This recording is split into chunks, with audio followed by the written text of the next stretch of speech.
Mesdames et messieurs, bienvenue dans cette édition du journal sur Moto TV. Nous nous excusons pour ce retard dans son démarrage, mais en voici pour vous les titres. Joli coup de filet pour l'Agence nationale des renseignements ANER Butembo. Il a mis la main sur une vingtaine de jeunes accusés d'être impliqués dans des cas de cambriolage, des vols à main armée et des viols à Butembo. À Butembo, dont nous parlons, le coronavirus continue à gagner le terrain. 232 nouveaux cas positifs ont été enregistrés au courant de la semaine écoulée. La DPS plaide pour le désengorgement de la prison centrale de Butembo afin d'éviter que ces lieux carcérales favorisent la propagation de la COVID-19. Mesdames, Messieurs, restez avec nous pour l'intégralité de ce journal. Nous venons d'en parler dans les titres de cette édition. L'Agence nationale de renseignement ANER Butembo a mis la main sur une vingtaine de jeunes accusés d'être impliqués dans des actes de cambriolage, de vols à main armée et de viols enregistrés ces dernières semaines dans plusieurs ménages de la ville. Ils ont été présentés à la presse ce mardi 3 août en marge d'une opération de fuite organisée dans certains domiciles où ces présumés disent garder leurs armes, notamment des pieds de biche. Moto TV a suivi l'équipe de terrain pour se prévenir de la poursuite de cette opération. Grâce Kakoko nous en parle dans ses reportages. C'est ici au quartier Vungi que cette première mission de la journée débute. 13h, c'est lorsque cette équipe a débarqué dans cette parcelle. Elle est guidée par 3 d'entre les opérants nocturnes capturés il y a quelques jours.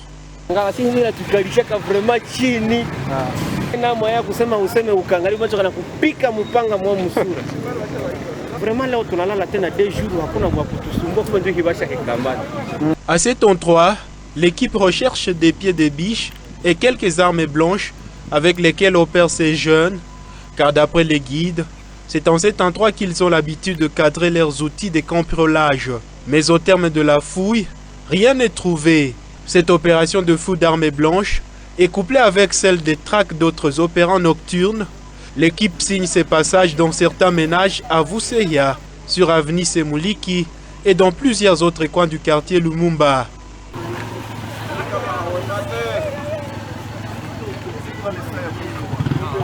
Lors du passage de cette équipe d'agents de sécurité dans des quartiers, les habitants parlent d'un beau pas vers la solution à l'épineuse question de l'insécurité dans la ville. Jusqu'à ce mardi, une vingtaine de jeunes dont l'âge varie entre 12 et plus de 30 ans sont aux arrêts. La plupart d'entre eux sont accusés d'être impliqués dans différents actes de cambriolage, vols à main armée et association de malfaiteurs.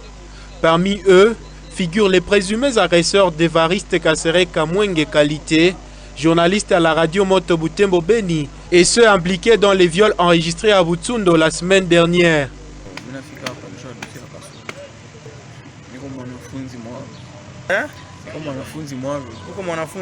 Mwanafunzi kwa sababu maana ulianza sasa hivi. Ndio nataka kujifunza loro matelemadi jamii. Sasa wengine tuko na jikofontre.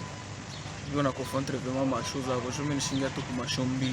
Wale yangu walikuwa wananiacha hivi. Mimi walinifundisha shule nimeingia mkatini. Shingia kule katia. Les services de renseignement comptent étendre cette opération dans toutes les communes de Butembo en vue d'éradiquer les phénomènes Kasuku qui a refait surface à Butembo. Ils appellent les habitants à coopérer pour l'aboutissement de cette opération. La dynamique des femmes pour la bonne gouvernance d'Ifegou plaide pour l'évaluation de l'état des sièges avant toute prolongation. Lors d'un point de presse tenu ce mardi 3 août à Butembo, Rose Tombeane, coordonnatrice de la Difegou, a dénoncé l'inefficacité du travail jusque-là battu par les autorités militaires depuis la proclamation de l'état des sièges. Elle évoque la poursuite des tueries en dépit des campagnes médiatiques entretenues par ces autorités. En attendant l'évaluation, elle exige le départ du gouvernement militaire du Nord Kivu qu'elle juge d'incompétent. Suivez Rose Tombeane dans ce propos recueilli par Aline Kataliko. Les investigations de la Difegou ont révélé qu'il n'y a pas eu de nouveau ravitaillement de la ration alimentaire depuis 27 jours. À ce jour, bien sûr, donc nous sommes le 27e jour. Les militaires mangent grâce à la débrouille. Et la question à se poser, se débrouille où? Pas de coordination entre les autorités de l'état de siège et les officiers sur le terrain. Que depuis que le gouverneur militaire s'est déplacé à Beni jusqu'à son retour, il n'a pas effectué de descente sur le terrain dans les zones à problème. Le gouverneur Guy Macosta n'a pas rencontré les commandants de différentes unités et axes pour s'imprégner des réalités sur le terrain, des problèmes pour s'imprégner des problèmes urgents, ainsi que de leurs suggestions. L'impunité. Les officiers arrêtés dans le détournement de fonds alloués aux opérations Sokola ne sont pas les vrais commanditaires. La DIFEGU estime que cette mission de contrôle est opportune, mais à l'analyser en profondeur, on s'aperçoit que les officiers arrêtés sont plutôt des exécutants et non des donneurs d'ordre. Mandat des unités. Que pouvons-nous demander comme DIFEGU au chef de l'État qui l'a placé? Ce que nous demandons, c'est tout simplement son remplacement. Parce qu'il s'est montré incompétent et soucieux, affairiste. Et j'en passe. Les conducteurs de véhicules qui font le trafic entre le Nord Kivu et l'Ituri déplorent les tracasseries devenues récurrentes depuis l'instauration de l'état de siège dans ces deux provinces. Ce sont les militaires qui sont pointés du doigt dans ces types d'actes. Dans un entretien avec Mondo Télévision, ils indiquent qu'à la dizaine des barrières érigées sur cet axe routier, ils sont obligés de débourser de l'argent, mais sans quittance comme contrepartie. Suivez Katembo Moussoubaou qui emprunte l'axe routier Butembo-Bunya-Dorba dans ce propos recueilli par Elim Bouleeti et Luciana Moussiviwa. Rulaje wanatupiga sana, wanatupiga, tunakuwa na dokima, tunakuwa na kila kitu yote, lakini wanatutrakase na tunalipa monda ya kabambi sana. Il y a plusieurs cas de tracasserie sur la route Butembo-Beni. Les roulages, nous faut payer de l'argent alors que nous avons tous les documents nécessaires. Ils ne nous remettent pas des documents justifiant notre paiement. À Butembo, à Kangote, nous payons 10 à 20 $. À Beni, Mbao, Owicha et Luna, c'est le même cas. Ces actions sont commises par certains agents de la DGM, de la police, de l'armée et autres structures. En Ituri, nous connaissons le même problème. L'état de siège a accentué cette tracasserie alors. Les militaires nous frappent même et nous nous taisons parce que nous croyons qu'ils vont nous apporter de la sécurité. Mais nous sommes fatigués de la tracasserie. Kupita munivo kinje tulikuwaka leo tuko nakula na mangume, tunatoka madamu, tunavumilia kusema kebo. Saa zingine ile wakati tapita tunachoka, mtusaidie sana. Tournons le chapitre pour parler santé dans cette édition. La division provinciale de la santé appelle les infirmiers en grève sèche depuis le début de la semaine à reprendre le service ou à défaut de rendre un service minimum. Selon Guy Makele, les coordonnateurs de la DPS, c'est pour une raison humanitaire qu'ils lancent cet appel aux blouses blanches afin d'éviter d'énormes décès à cette période de la COVID-19. Suivez Guy Makele, les coordonnateurs de la DPS, dans ses propos recueillis par Kraska Koukou. Au cours de son adresse à la presse ce mardi 3 août à la DPS antenne de Butembo, Guy Makele a exprimé son inquiétude par rapport à cette grève sèche des infirmiers. Il craint l'augmentation de cas de décès durant cette période pandémique, censée être appuyée en première ligne par le personnel soignant. Nous qui sommes dans le domaine santé, grève absolument, c'est un droit, mais essayons de voir comment continuer à prendre dans une certaine mesure les cas urgents, les cas qui sont vraiment, qui nécessitent une assistance. Là, il faut mettre un peu d'eau dans le vin, essayer d'atténuer un peu. Je vois surtout les CTECO en ce moment-ci. Un patient se présente là-bas, ben voilà, sa situation va de mal en pis, et puis on est obligé de l'assister, mais il n'y a personne pour l'assister. Vous vous rendez compte, celui-là, il est d'office condamné à mort. Donc, avec cette grève, ma grande crainte, c'est vraiment qu'on puisse enregistrer de plus en plus de décès. Pour éviter le pire, Il invite les infirmiers à assurer ne fût-ce qu'un service minimum dans la prise en charge de malades. Le conseil, c'est lequel? Chers frères et sœurs, chers prestataires, nous comprenons ce problème. C'est vrai que l'autorité essaye d'y aller, bon, sans oublier tout ce qu'il y a comme problème au sein du pays. Je pense que les autorités nous écoutent. C'est question de voir comment maintenir quand même un service minimum pour que les cas des femmes qui viennent accoucher, une femme qui doit subir une césarienne, qu'il y ait des gens pour aider. Un frère qui serait en détresse respiratoire, qu'il y ait quand même quelqu'un pour l'aider. Si on n'assure pas ce minimum-là, c'est sûr que la situation sera catastrophique. En définitive, Guy Makelele plaide pour l'intervention du gouvernement central pour que les doléances du personnel de santé trouvent une solution durable. C'était là les reportages d'Eugénie Moussiviroa rendus par Grace Kakokou. Le coordonnateur de la division provinciale de la santé interne de Butembo appelle au désengorgement de la prison centrale de Butembo afin d'éviter que ces lieux carcérales favorisent la propagation de la COVID-19. Guy Makelele, qui rassure qu'une équipe médicale y est à pied d'œuvre, plaide cependant pour qu'elle soit dotée d'équipements nécessaires pour lui permettre de bien faire son travail. Suivez-le. Mais il y avait quand même des mesures qui étaient prises, on voyait les types d'infractions ou les faits qui n'étaient peut-être pas jugés. Bon, eux, ils appréciaient et c'était une des stratégies pour arriver à désengorger un peu les milieux carcéraux. Bon, le milieu carcéral qui est ici, nous avons quand même une équipe médicale qui est là, qui essaye de suivre du moins les prisonniers, les personnes qui sont détenues, pour que si souci il y a, qu'on puisse les aider. Et on essaie toujours de fournir quelques petits éléments au niveau de la prison. Mais bon, je vous ai dit que le problème des médicaments reste toujours un problème.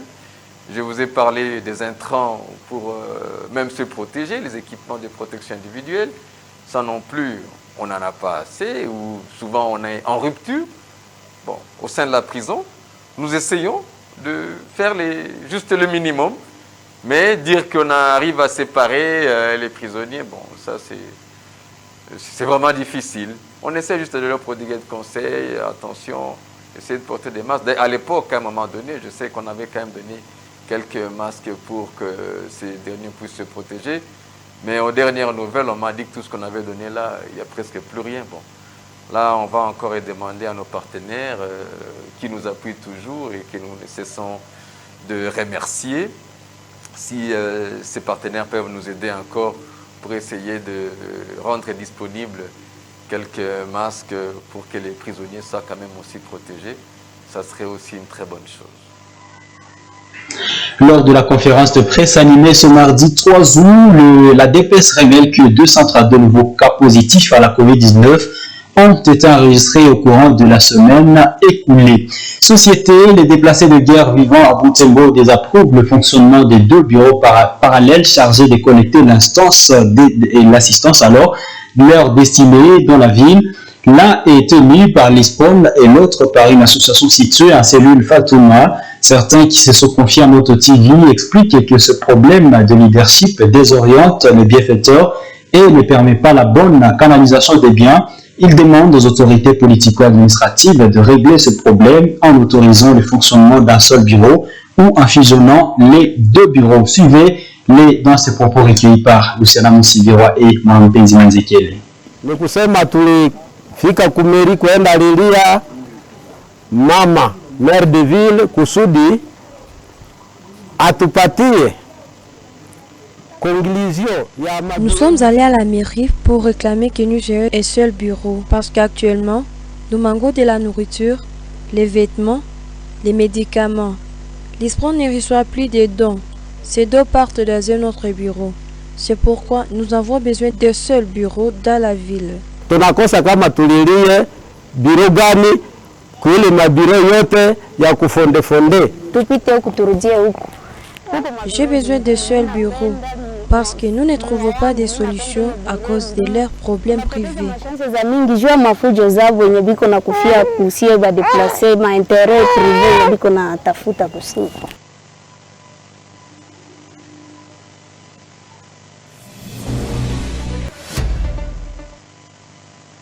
Parlons football, poursuite du championnat interuniversitaire de Butembo. Ce mardi 3 août, au stade Van Nevel, à 14h, l'ISTEM a eu raison de l'ULPGL par un score d'1-0.